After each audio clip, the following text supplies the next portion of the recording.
Spoštovane gledalke, cenjeni gledalci, lepo pozdravljeni. Nocoj v našem studiu gostimo kandidatko Slovenske demokratske stranke na letošnjih predsedniških volitvah, gospo Romano Tomc. Lepo pozdravljeni. Lepo pozdravljeni tudi vi. Gospa Tomc, vi ste trenutno aktualna evropska slovenska poslanka. Nenazadnje ste bili tudi poslanka v Državnem zboru med leti 2011-2014, tudi podpredsednica Državnega zbora. Delovali ste v Gospodarski zbornici Slovenije, bili aktivni tudi na ministrstvih. Skratka, kar pestra pot je za vami. Odkot pa zdaj odločitev, da kandidirate tudi za predsednico Slovenije? Poglejte, če vprašamo ljudi, se pogovarjamo z njimi, potem bo veliko od njih reklo, da stanjem v Sloveniji niso prav zadovoljni.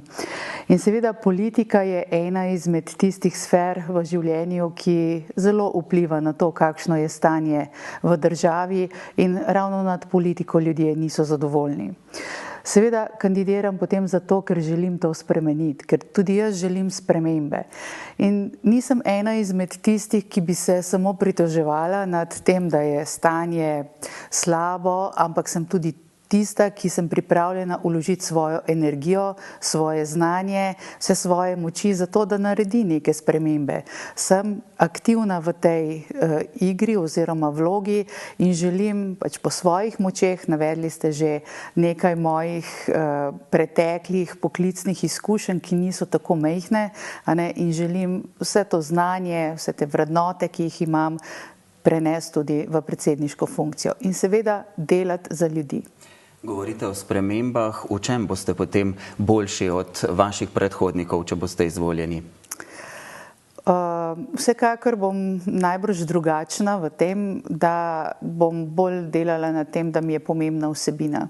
Bolj kot oblika, zdi se mi, da je funkcija predsednika počasi začela zgubljati na svoji vsebini, kljub temu, da predsednik nima nekih zelo velikih formalnih pooblastil, pa vendarle nekatera vseeno zelo pomembna, pa je tisti, ki je po moji oceni resnično avtoriteta prvega ranga in se mora tako tudi obnašati.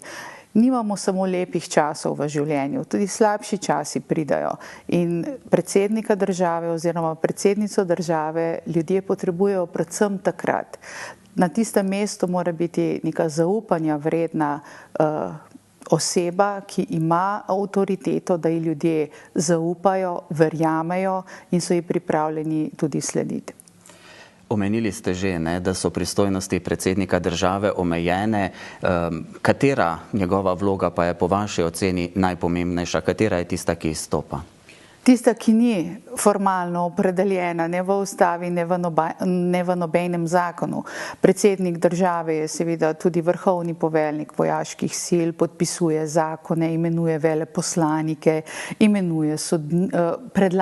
predlaga sodnike, potem na koncu imenuje to državni zbor vendarle, ampak njegova vloga pri tem je zelo velika.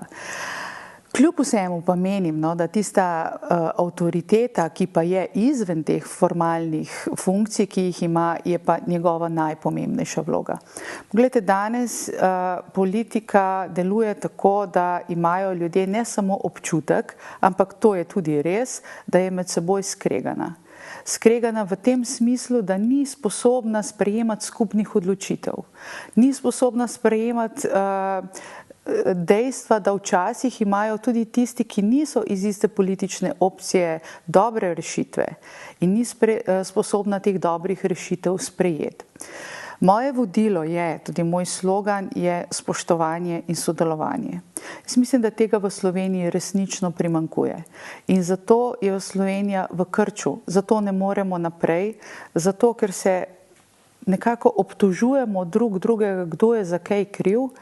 Politiki večinoma pozabijo na to, da so izvoljeni od ljudi in na koncu, ko pridajo na svojo funkcijo, gledajo samo še to, kako bodo uveljavili svoje interese. In to je tisti krč, v bistvu, ki ga moramo v Sloveniji, če želimo narediti korak naprej za dobro ljudi, ta korak moramo nujno narediti. Kot predsednica države bi imela na to, jaz verjamem, prepričana sem v to, izjemno velik vpliv. In moja pretekla poklicna pot je dokaz za to, da znam sodelovati, da znam sklepati kompromise, da nikoli nisem bila izključevalna, da sem se pogovarjala tudi takrat, ko sem bila v Državnem zboru poslanka, z vsemi svojimi poslanskimi kolegi, ne glede na to, iz katere politične opcije so prihajali.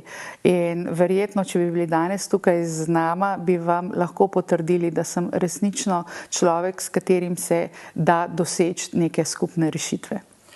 Mnogokrat zadnje čase slišimo po medijih tudi, da je funkcija predsednika zvodenela, da ni več takšna avtoriteta, kot je nekoč bila. Kaj pravite vi, kako gledate na to? Ne zdi se mi prav, je pa res tako, kot pravite, ampak to smo politiki tudi sami krivi, da to naredimo. Na začetku, ko je neka predvolilna kampanja, pa veliko obljub, tudi praznih obljub, mogoče še gre razumeti, da je to neke vrste bolj zabavna igra. Ampak, veste, biti predsednik države ni zabava. Je zelo odgovorna funkcija, zelo odgovorno poslanstvo in ljudje pričakujejo, da bodo na tej funkciji imeli tudi odgovornega človeka. Kot sem rekla prej, ne samo za dobre čase, ampak tudi za slabše čase, da bodo imeli nekega državnika, na katerega bodo ponosni, ko jih bo zastopal v tujini, da bodo imeli tam tudi človeka, ne nazadnje, ki jih bo poslušal, slišal in te njihove skrbi, tegobe, pa tudi radosti, prenašal naprej in poskušal to, sem rekla na začetku, nekako razdeljeno politiko pripeljati do spoznanja, da so to resnični problemi ljudi, ki jih morajo pri svojih odločitvah upoštevati in da morajo pri svojih odločitvah stopiti skupaj. Zanimivo je tudi, da svoje kandidature niste objavili v Ljubljani, ampak v Mariboru. Želeli ste pokazati, da Slovenija ni samo Ljubljana, ampak da obstajajo tudi drugi kraji po Sloveniji. Tako je, tudi Štajerska, tudi Celje z okolico, drugi kraji. Jaz sem sicer rojena Ljubljančanka, ampak živim pa tako med Ljubljano in Novim mestom, to sta obe dve mesti moj dom. V Bruslju zdaj začasno sicer seveda delam, ampak ja, ponosna sem na Ljubljano. Je lepo mesto, žal brez slovenske zastave na našem gradu, kar upam, da jo bomo čim prej dobili, ker tja sodi, ampak Slovenija je več. Slovenija so tudi druga mesta, je tudi podeželje. Slovenija je prečudovita, tudi dovolj majhna, in bolj kot človek hodi po svetu, bolj vidi, kako zares zelo, zelo lepo državo oziroma domovino imamo. Mnogi pravijo, da funkcija politika danes ni več popularna, ni aktualna. Slišimo kar precej kritik, tudi družabni mediji so danes hitro polni kakšne kritike na račun katerega od politikov. Zakaj vztrajate? Saj veste, kritika se nekako lažje bere in po tej plati gre razumeti tudi medije, da raje objavljajo kakšne takšne škandalozne novice. To privlači ljudi. Ampak nekaj pa je, kar mene pri tem zelo moti. Dejansko se je funkcija oziroma poklic ali pa kar poslanstvo politika, karkoli že rečete, spravilo na najnižjo možno raven. Jaz se ne bom zdaj tukaj delala preveč lepe, ampak se posujem s pepelom in rečem, mnogokrat smo zato tudi sami krivi. Ampak, poglejte, vse nas pa mečejo v isti koš. To pa je tisto, kar mene zelo moti. Imamo tudi druge poklice, imamo sodnike, imamo zdravnike, imamo administratorje, kogarkoli, napovedovalce, kogarkoli želite in niso vsi enaki. Tudi politiki niso vsi enaki. Mi smo različnih prepričanj, različnih vrednot in tudi, da zdaj tako kar naravnost povem, različno pošteni.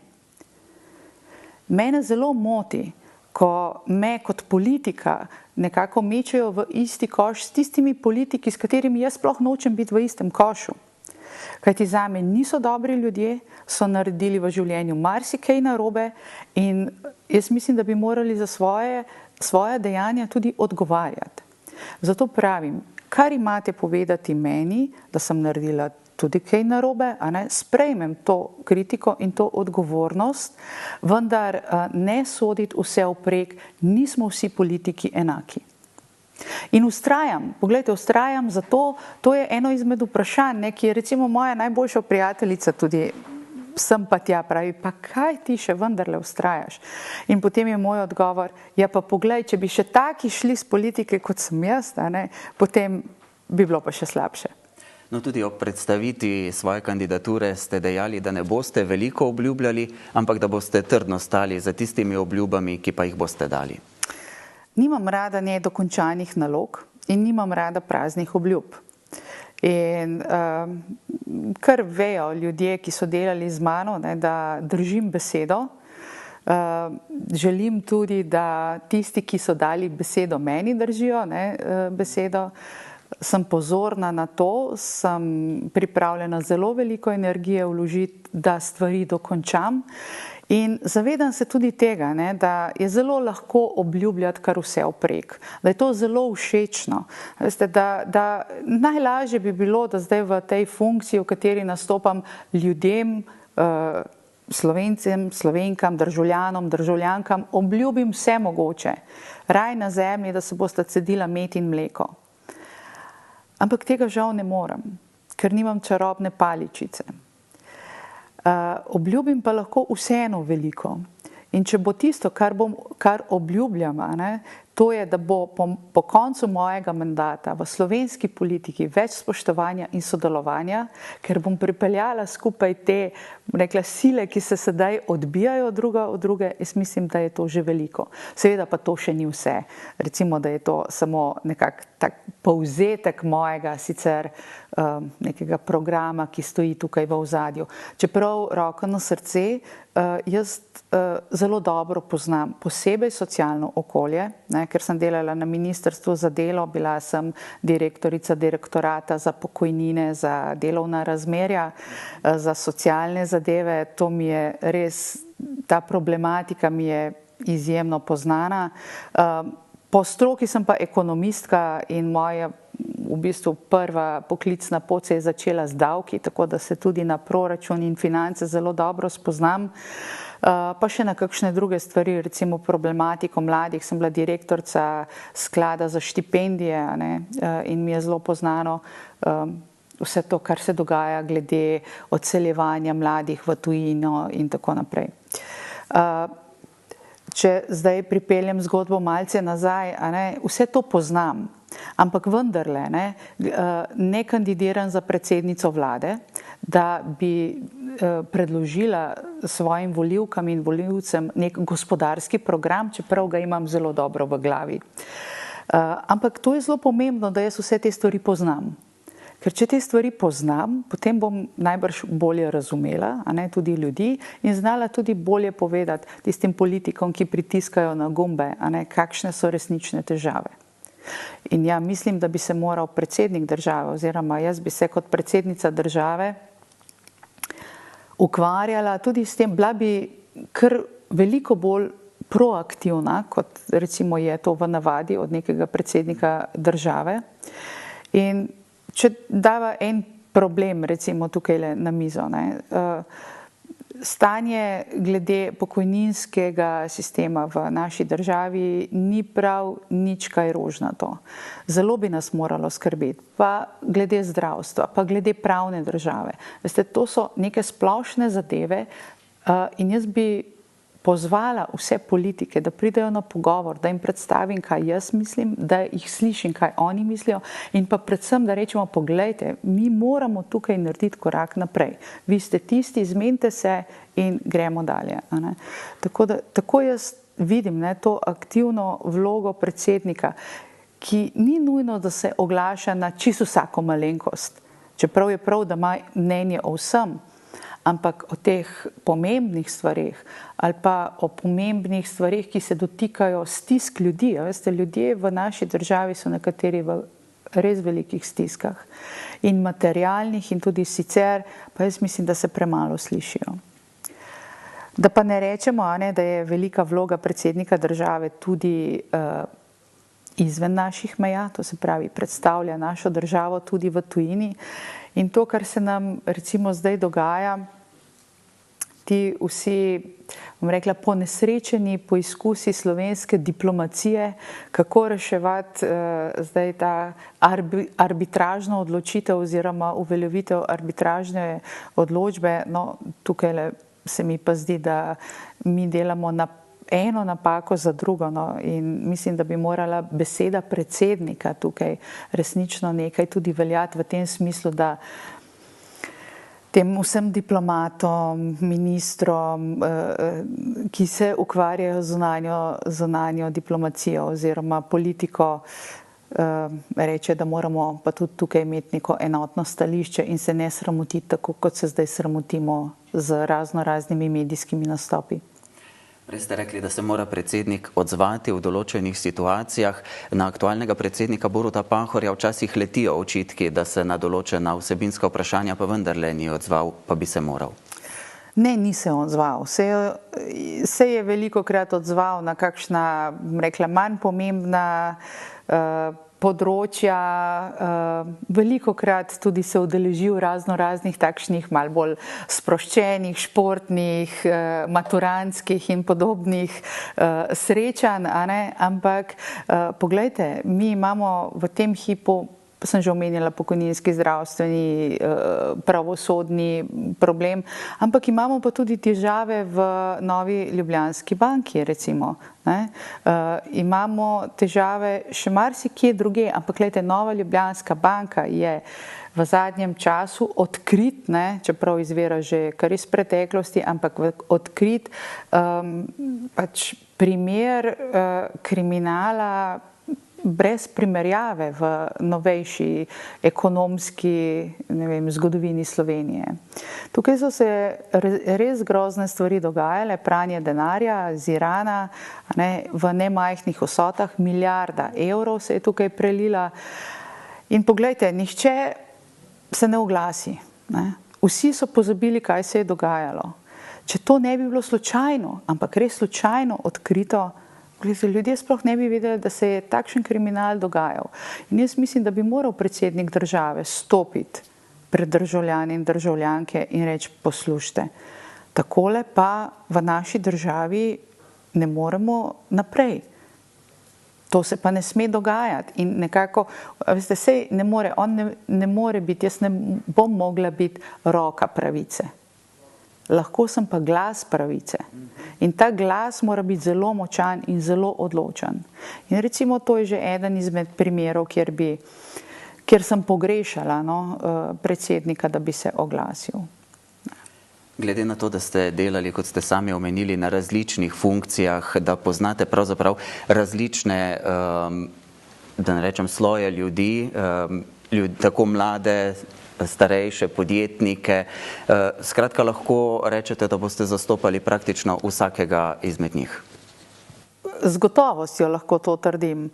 Omenila sva že mlade, ukvarjala sem se poklicno z mladimi, da ne govorim, da imam tako mladino tudi doma, ki se zdaj ukvarja s tem, kako ali bodo nadaljevali šolanje, kje bodo dobili službe, vsi ti človeški problemi, socialno okolje mi je zelo dobro poznano in pa lahko rečem, da sem ena izmed redkih ljudi v tej Sloveniji, ki zelo dobro pozna in tudi razume pokojninski zakon, ki je sicer zelo zapleten in vem, da te pokojnine, ki jih zdaj pri nas dobivajo upokojenci, so pravzaprav neka miloščina. Veste, dobiti 400 evrov pokojnine za 40 let delovne dobe, stalnega vplačevanja v pokojninsko blagajno, jaz mislim, da si tega slovenski upokojenci ne zaslužijo. Na drugi strani pa še enega področja se nisva dotaknila, ki ga pa tudi zelo dobro poznam, ker izhajam iz obrtniške družine. Takrat, ko je v moji družini ni bilo še tako podjetništvo razvito, kot je zdaj, ampak so bile to bolj obrtniške zadeve, ampak vsa ta problematika, s katero smo se srečevali, kako podjetje, obrt, pač ohraniti pri življenju, ker sistem ni bil ravno naklonjen obrtnikom. Vse to mi je poznano, sem pa tudi potem delovala poklicno kot sekretarka Združenja podjetnikov, spoznala pravzaprav večino, ali pa večino je morda malo preveč, ampak ogromno malih in srednjih podjetnikov, tako da vsa ta problematika mi je zelo poznana. Aktualna vlada se recimo v zadnjih 2 letih zelo rada pohvali z dobrim stanjem v Sloveniji, z gospodarsko rastjo, znižanjem brezposelnosti. Smo optimistični upravičeno ali gre tu zgolj za neko površinsko sliko? Jaz bom tako rekla, dobro je, da imamo takšne pozitivne rezultate o gospodarski rasti pa o zmanjšanju brezposelnosti. To priznajmo, to je veliko bolje slišati kot obratno. Ampak to ni ravno rezultat, s katerim bi se lahko pohvalila vlada, kot rezultat njenega dela.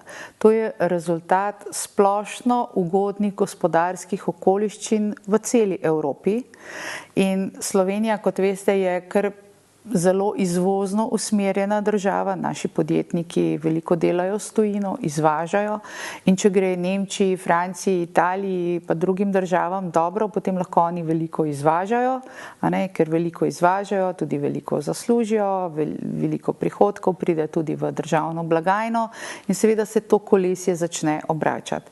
Seveda temu sledi tudi padec brezposelnosti in to je super. Ni pa super to, da to ni zasluga ukrepov vlade, ker to je samo tista, veste, površinska slika, tako kot ste rekli. Pod površjem pa ostajajo nerešeni številni strukturni problemi ali pa imamo številna strukturna neskladja, saj sva jih že omenjala, nič nismo naredili v zadnjih letih s pokojninsko blagajno oziroma pokojninskim sistemom. Par let nazaj je bilo, mislim, da je bilo to leta 2012, ko je še naša vlada sprejela pokojninsko reformo, ki bo delovala približno 7 do 10 let. Ampak te korake v pokojninskem sistemu je treba delati ves čas. Ne morete čakati 10 let, potem pa obrniti sistem na glavo. Tako se to ne dela. Potem imamo zdravstvo popolnoma v razsulu. V zdravstvo smo zdaj, je vlada, se mi zdi, če imam prave informacije, ulila novih 100 milijonov evrov. Ali bo te dni. V bolnišnice, ki so v strašnih izgubah. Ampak veste, tega denarja ne bo nikoli dovolj. Mi bomo čez 1 leto spet rabili novih 100 milijonov evrov, ampak poglejte, kaj smo pa naredili z javnimi naročili v zdravstvu, z sistemom kot takim v zdravstvu, z racionalizacijo, a smo te probleme, o katerih vpijajo vsi, poskušali saj rešiti in teh 100 milijonov ne bo rešilo ne slovenskega zdravstvenega sistema, ne dolgih čakalnih vrst. To je denar v prazno, ker nismo pospravili hiše, ne gradimo na trdnih temeljih, gradimo na gnilih temeljih. In še eno področje bi rada omenila, da jih je še mnogo, ampak poglejte, kaj se dogaja zdaj na naših sodiščih, kako za nekatere ljudi, recimo tudi za ljubljanskega župana Zorana Jankovića, obtožnice ali kako se že reče, tožbe, obtožnice padajo kot po tekočem traku, na desetine njih, ne gre za 1 ali 2, veste, na desetine njih, dokazi se izgubljajo, ne upoštevajo, v postopku se zamuja, skratka, nekateri zmorejo skozi vse te postopke izid brez praske. Medtem ko drugi navadni ljudje, poglejte, poskušajte ne plačati položnice ali pa kazni za napačno parkiranje. Izterjali vas bodo zelo hitro, z obrestmi vred. Slišali smo za marsikoga, ki so ga zaradi neplačanega dolga ali državi nekaj pravno ali karkoli, v znesku recimo par 100 evrov, da so se mu usedli na premoženje, na hišo, na stanovanje. To se pravi, kaj hočem tukaj povedati, da imamo dve državi. Eno državo, ki velja, kjer pravila igre veljajo za tiste, ki so prave barve ali imajo prave znance ali znajo na prav način delati, in druga država velja za vse ostale smrtnike.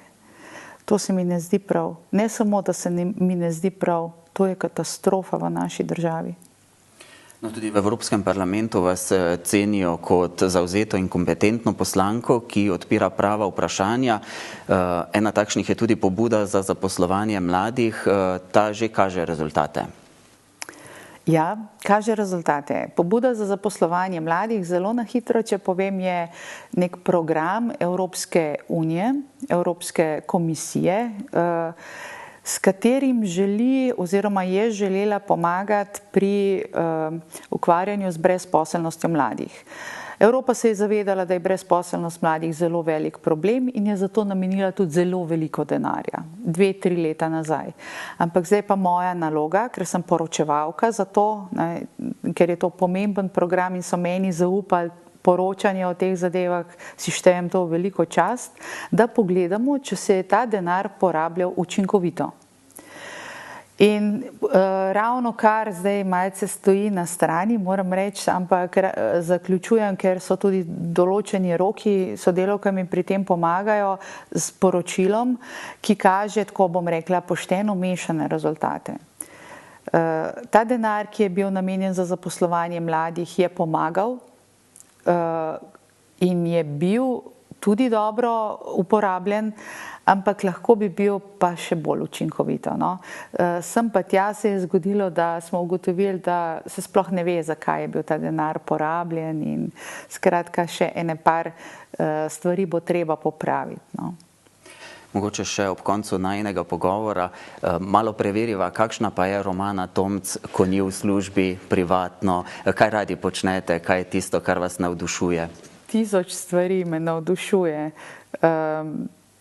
Tako, moram reči, da zasebno je človek jasno malo drugačen, malo bolj sproščen, in da so ljudje kar presenečeni, ko me vidijo enkrat na televiziji, pa potem zasebno na televiziji. Jasno, vsak deluje malce bolj resno. Doma smo čisto navadna družina, velika družina, tako da se imamo zelo lepo, delamo običajne stvari, se ukvarjamo z vzgojo otrok, od športa, tudi recimo zelo rada smučam, tečem, imamo vrt, ki trenutno, moj hobi je vrtnarjenje, ampak zdaj se ne bi rada hvalila s tem, ker v času moje zadnje službe je tole vrtnarjenje, ne bi dobila ravno najboljše ocene, če bi kdo pogledal, kaj pač ni toliko časa in potem je malce manj urejeno. Ampak to me resnično sprošča, to delo z zemljo me zelo sprošča. Tako da ponavadi ne delam nikoli v rokavicah, ne delam z golimi rokami, tako pač je. To mi je všeč. Plešete tudi radi, ne? Ja, pa plešem, seveda, zelo rada. Super je, za sprostitev, krasno. Mogoče se dotakneva še vaših potovanj, kam najraje potujete? Pa mogoče domov, v zadnjem času verjetno zagotovo. Kaj pa tako, če pogledate po svetu, kje je najlepše živeti? Doma. Res, to moje življenje, ki je tako razpeto, jaz zdaj kot evropska poslanka živim vsaj 4 dni, včasih, dobro, 4 recimo dni v tujini, zelo pogrešam družino, tako da grem zelo rada domov, ko imamo počitnice, sem najprej nekaj časa doma, pa potem, jaz nimam najljubšega kraja, me vprašajo, kjere počitnice so bile pa najlepše. Vse so mi bile najlepše, ampak najlepše še pridejo, pravzaprav. Sem tako po naravi optimist, pravzaprav mi ni tako zelo pomembno, kje sem, ampak mi je bolj pomembno, s kom sem, in vedno sem tako, bi rekla, v zadnjem času zelo zadovoljna s tistimi, s katerimi sem, oziroma z mojim partnerjem, otroki, in Lepo se imamo, dobro živimo, imamo malce divje življenje, ampak to nas mogoče še bolj povezuje. In takrat, ko pa smo doma, pa znamo ta čas, ko smo doma, zelo ceniti in super je, lepo je. In takšni boste tudi kot predsednica? Prav gotovo, jaz ne verjamem, da se ti osebnostno lahko tako spremeniš, lahko opravljaš neko poslanstvo, funkcijo, poklic, a ne, tako kot poklic od tega kot zahteva, in jaz verjamem, da jo bom opravljala z vso odgovornostjo, z energijo, z spoštovanjem tudi do te funkcije, ampak da bom v bistvu v sebi in v srcu ostala to, kar sem, ne. Romana, kot jo poznajo prijatelji, družina, in mislim, da je tako tudi najbolj prav. Kaj bi ob koncu najinega pogovora še sporočili našim gledalkam, gledalcem? Nič kaj takega posebnega. Želim jim vse dobro, lepe dni v življenju, dobro počutje v krogu svojih družin, optimizma v življenju in seveda ne nazadnje, glede na to, da kandidiram za predsednico države, tudi poziv, da gredo ljudje na volitve, da izberejo tistega, a ne. Jaz seveda upam, da bodo izbrali v čim večji meri mene, ampak ne samo to, poglejte, prav je, da grejo ljudje na volitve, da se odločijo, da izberejo. Ne. Mislim, da je tudi to zavedanje naše, ne, da ali pa ljudje mislijo, da ne morejo na nič vplivati, da njihov glas ne šteje dovolj. Ampak poglejte, če bi šli vsi na volitve in če bi se vsi odločili, potem jaz mislim, da bi v Sloveniji prišli do tega, kar potrebujemo, in to je do sprememb. Gospa Romana Tomc, najlepša hvala za obisk v našem studiu. Najlepša hvala tudi vam. Hvala pa seveda tudi vam, spoštovane gledalke, cenjeni gledalci. Prijeten preostanek dneva in nasvidenje.